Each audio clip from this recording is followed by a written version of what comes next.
দেখো আজকে আমরা রান্না করব মেটে আলু দিয়ে মাছের মাথা দিয়ে। প্রথমে মেটে আলুটাকে কেটে নুন হলুদ মাখিয়ে রেখেছিলাম, তারপর ভালো করে ধুয়ে নিয়ে আসলাম।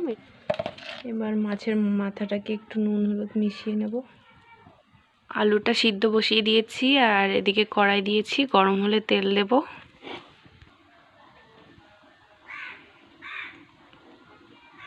তেলটা খুব ভালোভাবে গরম হয়ে গেলে তবেই মাছটা দেব।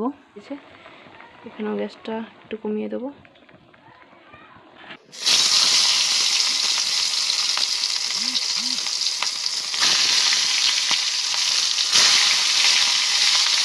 দেখো আমরা দুটো মশলা করে ঢাকা দিয়ে রেখেছিলাম। এটা হচ্ছে জিরে আদা আর লঙ্কা, শুকনো লঙ্কা, আর এটা হচ্ছে গিয়ে গরম মশলা।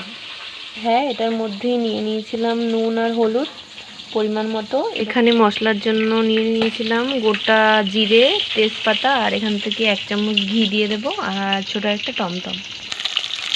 মাছটা এক পাশ ভাজা হয়ে গেছে, এবার উল্টে দেবো।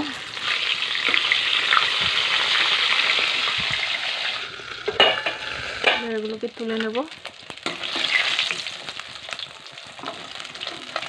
আলু আর কলা রয়েছে, এগুলোকে ভেজে নেব।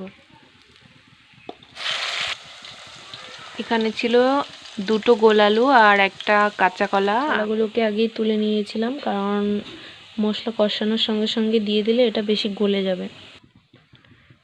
পাশেই একটা পাত্রে জল গরম বসিয়েছি, এটা ফুটে উঠলে পরে তরকারিতে দেবার জন্য দরকার হবে। আমি এই তেলের মধ্যে আর একটু তেল এবং ঘি দিয়ে মশলাটা কষিয়ে নেব। আগে গোটা গরম মশলা ফোড়ন দেব।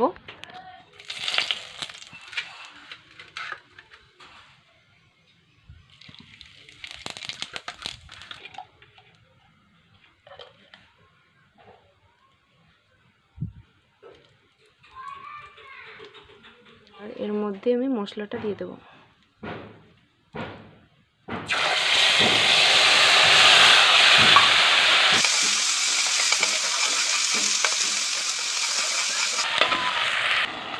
এই গরম মশলাটার হাফ আমি মশলা কষানোর সময় দিয়ে দেবো।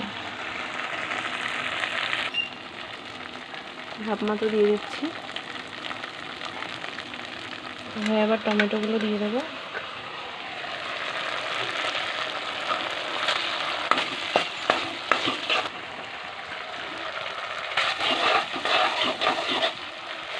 এবার এটার মধ্যে আমরা মাছের মাথাটা দিয়ে দেবো। দেখো মাছটা দিয়ে দিয়েছি, মাথাটা আর ভাজা আলুগুলোও দিয়ে দিয়েছি।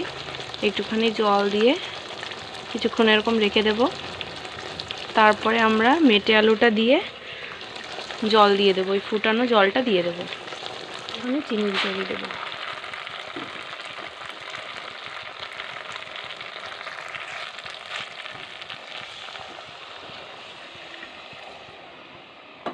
ওটাই দিয়ে দিয়েছি।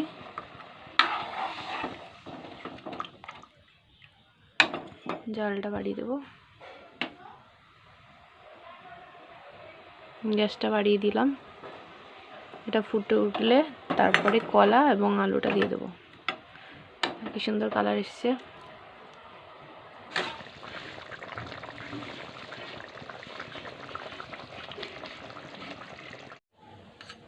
উঠাও। উঠাবো? হ্যাঁ।